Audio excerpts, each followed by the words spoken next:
You'd think after 11 years of marriage, 2 kids, and more late-night meatloaf dinners than I care to count, I'd know my wife inside and out. I could tell you what brand of mascara she used without looking, what wine she'd reach for during a thunderstorm, and how her voice changed depending on whether she was lying or just tired. So when she called me early one Thursday morning from her work trip in Denton claiming her purse had been stolen from a hotel lobby while she was grabbing a newspaper, I felt that familiar flicker in my gut, the one I'd ignored too many times. Something about her tone didn't match the script. She rattled off the whole scene. Purse gone, credit cards canceled, worried about her morning meeting, makeup still safe, thank God, and a hint of breathless chaos that sounded more rehearsed than real. I played the part of the supportive husband, muttering reassurances while my mind sifted through red flags like a customs agent with a smuggler's suitcase. I didn't mention it then, but 2 things didn't sit right.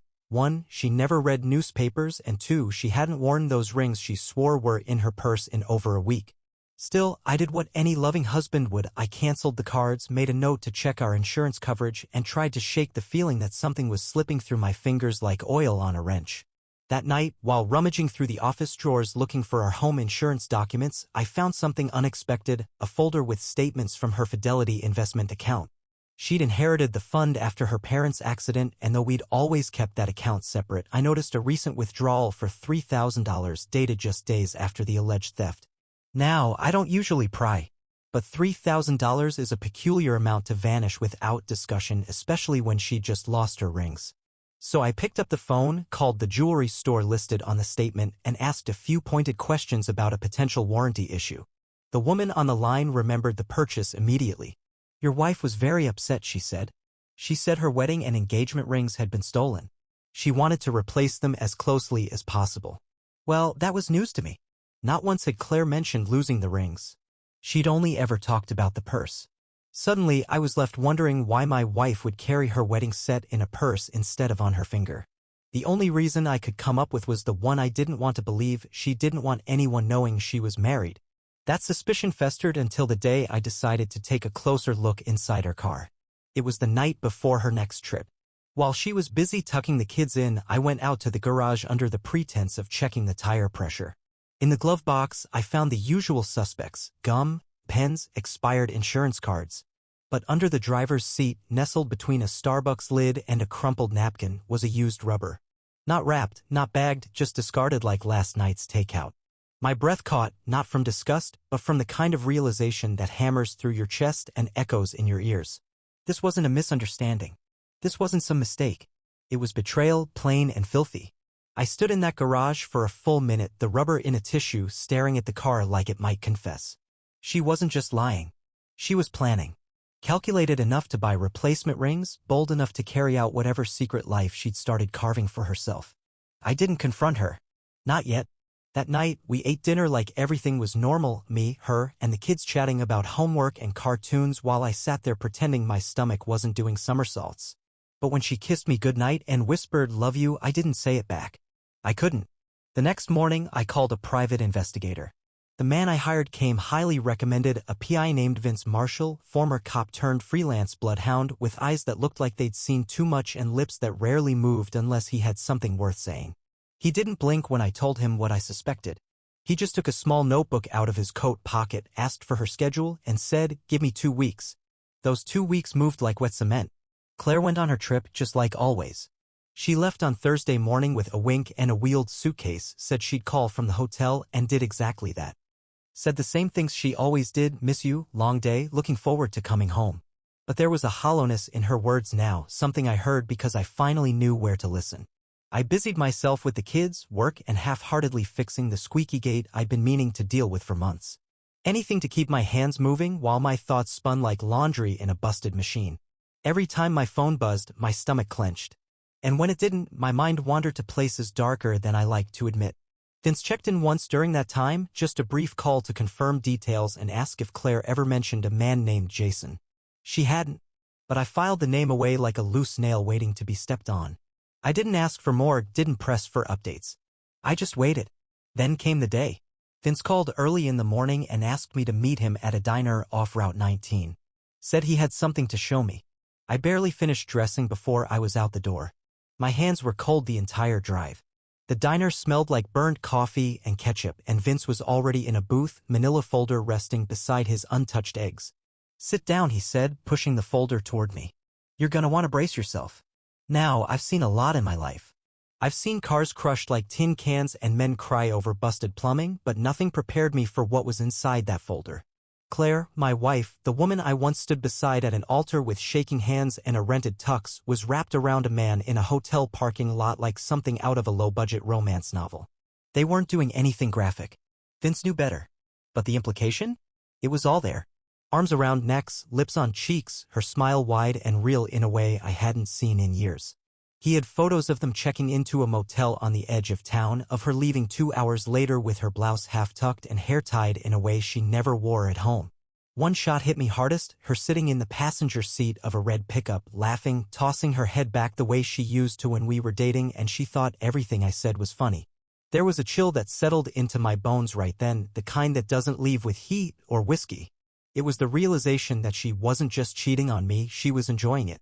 I stared at those photos for a long time. Vince didn't say much. He just sipped his coffee and let the silence do its work. I took the folder home and locked it in the drawer where I kept our marriage license, like some cruel bookend to a story I didn't know was ending. Then I called a lawyer. Not just any lawyer. A shark.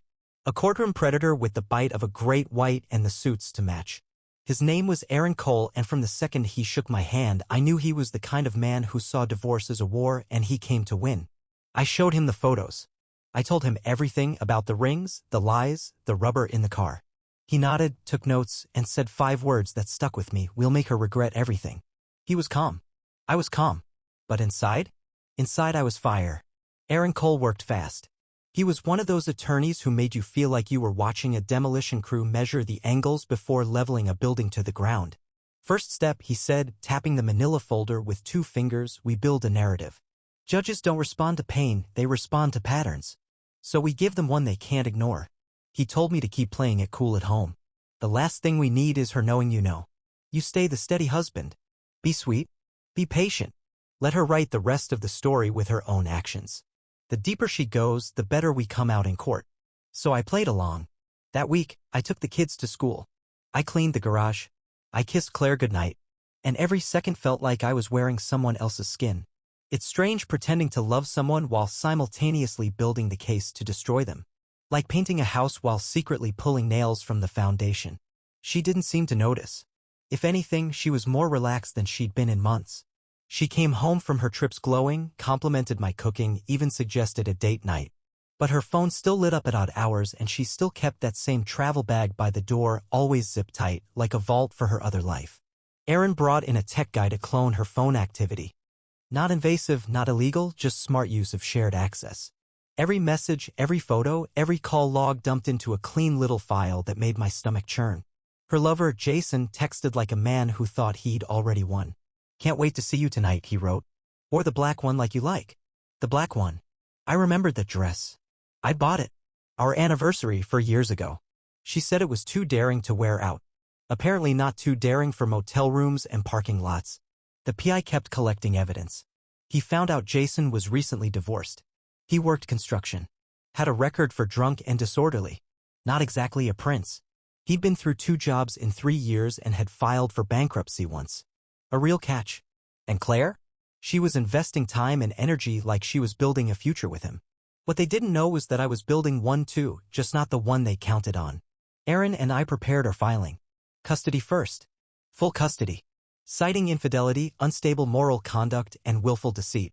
We backed it with photographs, text messages, and a financial trail that linked Claire's investment withdrawals directly to gifts, travel, and even motel stays.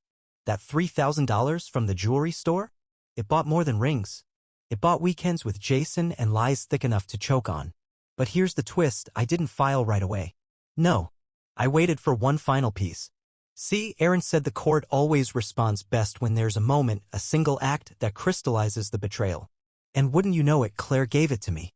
I was out in the garage one afternoon, pretending to dig through the toolbox, when she came in with that same travel bag and said she was headed to her quarterly client retreat. Overnight. Same hotel. Same town. Only this time she'd forgotten something. After she left, I went back inside, and there on the kitchen counter, like a gift from above, was her backup phone. the one she used for work. And in her rush, she'd forgotten to log out of her messaging app. That's when I saw it. A message from Jason, "Can't wait to finally spend the whole weekend with you. No more sneaking around. You ready to tell him?" My hands shook. She was planning to leave me. But not before milking the last of our shared life, not before one final romp on my dime. That was it. That was the moment. I texted Aaron, "We're filing. Now." Filing for divorce wasn't just paperwork, it was a declaration. And Aaron made sure it hit like a thunderclap. He drafted the filing that same night, stapled every photo, every receipt, every message into a binder thick enough to choke a wood chipper, and marched it straight into the courthouse first thing Monday morning. Full custody request front and center. Motion to freeze joint accounts. Emergency hearing scheduled within 48 hours. Claire didn't see it coming. She returned Sunday evening all smiles and lavender perfume, humming as she unpacked her suitcase, probably thinking she'd pulled off another secret weekend of work. I watched from the living room couch, kids beside me watching cartoons, while she folded clothes she hadn't worn at the retreat because she hadn't been at a retreat. Then the doorbell rang. Process server. Polite, efficient, emotionless. He handed her the envelope and walked away like he was delivering takeout. Claire blinked, confused, opened the packet and stood there frozen, her lips parting but no sound coming out. "Divorce," she whispered as if the word had betrayed her. I didn't look up. Just sipped my coffee. "Thought you might want to see what the paperwork looks like before you order matching copies with your boyfriend." She started to speak, but I stood up first. "The court hearing is Wednesday. I'm asking for full custody, by the way. And yes, I have all the evidence." Her face crumpled like a building mid-demolition. She followed me into the hallway, stammering about misunderstandings, work stress, needing to talk. She tried to cry, but the tears wouldn't come fast enough. Probably used up most of them on Jason. I didn't scream. Didn't accuse. I just looked her in the eye and said, "The truth didn't matter to you for a long time. It only matters now because you're losing control." Wednesday came quick. Courtrooms are cold places, emotionally and otherwise. Claire showed up looking like she'd lost sleep, dressed modestly, trying to summon the image of a devoted mother just blindsided by her cruel husband. But Aaron came loaded with ammunition. Photos. Timeline. Witness reports. Messages so explicit in implication the judge winced halfway through the reading. Financial records that showed withdrawals linked to motel payments, unaccounted absences from work that didn't line up with company logs, and the kicker, Jason's criminal record, highlighted in neon yellow. Claire's lawyer, a tired man who looked like he'd been begged into the case by a friend, tried to counter with character references and appeals to maternal instinct. But Aaron shot it all down methodically, piece by piece, until the courtroom silence was thick enough to chew. Then the judge spoke. Emergency separation granted. Claire ordered to vacate the home within 72 hours. Temporary full custody awarded to me. Financial accounts frozen pending further review. The judge concluded with a phrase I'll never forget. Given the weight of evidence and the apparent disregard for marital responsibility, the court finds in favor of Mr. Dalton. Claire sobbed for real then. Not for me, not even for the kids. For herself. For the empire of lies crumbling at her feet. When we left the courthouse, Aaron patted my back and said, "You handled that better than most. No yelling. No theatrics." "I already did all that," I said. "In my garage. In my head. This part? This is just cleanup." And yet I wasn't prepared for what came next. Because just when I thought the game was over, Claire made a move I never saw coming. 2 days after the court hearing, the house felt still in a way that didn't feel peaceful. Claire was gone. Her side of the closet empty. Her perfume no longer lingering in the hallway. Her toothbrush gone from the holder like it had never been there. And yet I couldn't shake the feeling that I wasn't alone in the story, not really. Because betrayal, once uncovered, doesn't just leave. It lingers like mold in the corners. The kids adjusted faster than I did. I guess when you're 6 and 8, routines matter more than answers. Bedtime stayed the same. Homework still got done. Their mother FaceTimed them once, all smiles and baby voices, promising they'd see her soon. I watched from the kitchen, arms folded, not saying a word. Because what was there to say to someone who weaponized trust? The next morning, I found an envelope on my porch. No address. No stamp. Just my name written in handwriting that wasn't hers. Inside was a single photo. It was Claire, taken at night, maybe from a distance, her arm around Jason, but what made my blood run cold was the second figure. A man in the background, partially obscured. And circled in red ink was his face. Not Jason. Someone else. Underneath the photo, a sticky note, "You need to ask better questions." That's it. No name. No return address. Just that message and a picture that didn't make sense yet. I showed the photo to Vince, my PI. He stared at it for a long while, squinting, then muttered, "That guy's familiar." He pulled out an old file from his bag. One of the ones he hadn't included in the official report, stuff he'd marked as unconfirmed noise. Turns out Claire hadn't just been meeting Jason. She'd been visiting another address entirely during some of her so-called business trips. A place registered to a man named Leonard Hayes. A man with a long, complicated history, and this was the kicker, a connection to Jason through a failed business venture a few years back. A gym that went under after accusations of laundering and embezzlement. Suddenly, the pieces began to shift in my head. Claire hadn't just been cheating on me. She was wrapped up in something bigger, Messier. And Jason? He wasn't the mastermind, he was the bait. The charming distraction while something else was happening behind the scenes. I asked Vince to dig deeper. And he did, like a bloodhound with a scent. Within days, we had phone logs, GPS trails, even a rental agreement Claire had signed under her maiden name, tying her to a second apartment, one I never knew about. A place she paid for in cash. And that man in the photo? Leonard Hayes, her former colleague from a marketing conference in Dallas 2 years ago. She hadn't just betrayed our marriage. She'd been building a second life. My lawyer advised caution. Don't push too fast. Let her hang herself with her own rope. But my gut told me we were past legal maneuvers. This wasn't about cheating anymore. This was about lies so layered they required a corkboard and red string to track. I needed to confront her. So I texted her, just 6 words, "I know about Leonard. Let's talk." She replied in under 2 minutes. "Meet me tomorrow. Come alone." Whatever I thought this story was, it had just changed direction. And I had no idea what I was walking into. She picked the place. An old coffee shop on the edge of town, the kind that still used chalkboard menus and smelled like burnt espresso and desperation. I arrived 10 minutes early. Sat facing the door, just like Vince taught me. I wanted to see her face the second she walked in, to read whatever lie she was about to lay down before it left her lips. Claire showed up wearing sunglasses despite the overcast sky. Hair done up, lipstick too bright for 10 a.m., the look of a woman dressing for a role she hadn't rehearsed properly. She sat across from me without saying a word and pulled out a brown folder. "I assume you're here to threaten me," she said, calm as a surgeon. "No," I replied, just as calm. "I'm here because I want to understand what I married." She gave a short laugh. "You married a woman who tried to survive in a world that chews up women like meat." "Save it," I said. "I know about Leonard." That froze her. Just for a second, but enough to know the name hit home. "So what?" she said. "You think you've uncovered some grand conspiracy?" "Leonard's just a consultant. A guy who helped me with financial planning." "Financial planning that required you to get a second apartment under your maiden name? Planning that involved moving funds through accounts tied to Jason's gym? Tell me, Claire, what exactly were you planning for?" Her jaw tightened. "I was preparing to leave you." "Is that what you want to hear?" "That I wanted out." "No," I said slowly, "what I want to hear is the truth.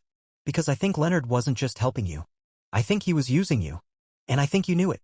She looked away for the first time. Out the window. Watching cars pass like they might save her. "You don't know what it was like," she said, barely above a whisper. "Being married to someone who didn't see me anymore. Who thought being loyal meant being invisible. Leonard made me feel powerful. Jason made me feel wanted. And you made me feel safe. But safety gets boring." There it was. Not just the betrayal, but the justification. The rewriting of history. "I see," I said. "So you burned the house down because it was too quiet." She reached for the folder. Slid it across the table. "This is a revised proposal. 50-50 custody. No alimony. You keep the house." I didn't open it. "I already filed," I said. "Full custody, emergency hearing next week." "But you knew that. You just thought you could negotiate before the floor caved in."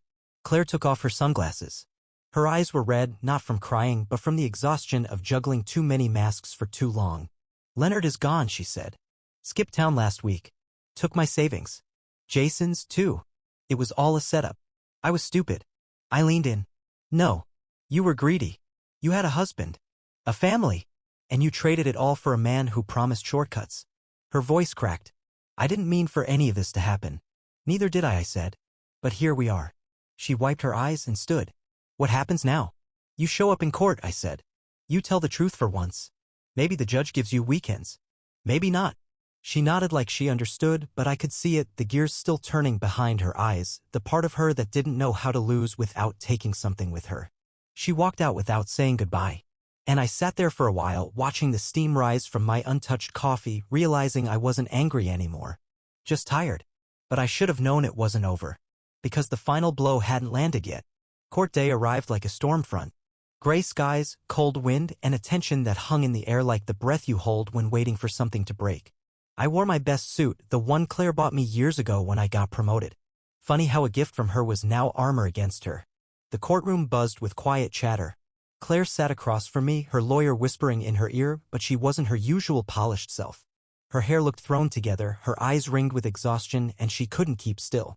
Jason didn't show, he'd vanished after Leonard took off, which told me everything I needed to know about the depth of their love. Aaron, my attorney, was calm, composed, surgical. He laid out our evidence like tiles on a roof, text messages, bank records, travel logs, and the PI's timeline, each piece building toward a picture no one could argue with. Claire's lawyer tried to pivot to emotion. She's a mother, Your Honor. She regrets her mistakes. We ask for joint custody for the sake of the children. But the judge had already seen too much. I'm awarding temporary full custody to Mr. Dalton, he said, his voice flat. Visitation rights may be revisited pending a formal evaluation and further investigation into the financial entanglements presented today. Claire's breath hitched. I heard it. Like someone punched her in the stomach. And for the first time in this entire process I saw it. Not just the collapse of a marriage. Not just betrayal. I saw defeat. A woman who tried to live 3 lives and wound up losing them all. The case broke for lunch and I walked outside trying to clear the fog in my head. That's when Aaron's assistant caught up to me, phone in hand. You've got a message. Something you should see. It was a video. Anonymous sender. No name, no number. I tapped play. It was footage, grainy, shaky, but unmistakable. Claire. Leonard. Together. Not months ago. Last week. Laughing in a hotel lobby in Arizona. She'd lied again. Not just about the money. Not just about Jason. She told me Leonard had vanished, scammed her, left her in the dust. But there she was clinking glasses with him. Smiling. Still in it. Still lying. Even after everything. That was the moment my stomach dropped. Because I realized the story wasn't over. The damage wasn't just emotional. It was legal. Financial. Deep. I walked back into court with new fire. Showed the footage to Aaron. He nodded once, slowly, like he'd seen this game played before. We'll file for fraud, he said. We'll dig into every transfer, every fake trip, every lie she filed on her taxes. And when we're done, she won't just lose the kids. She'll owe you. But standing there, in the hallway outside that courtroom, something in me changed. I didn't want revenge. I wanted peace. And peace, I realized, didn't come from destroying her. It came from walking away. So I gave Aaron the signal. Not now. Let it go for today. Let her think it was over. Because that's the one thing she never saw coming. I wasn't angry anymore. I was free. And freedom, after all this, was worth more than any victory in court.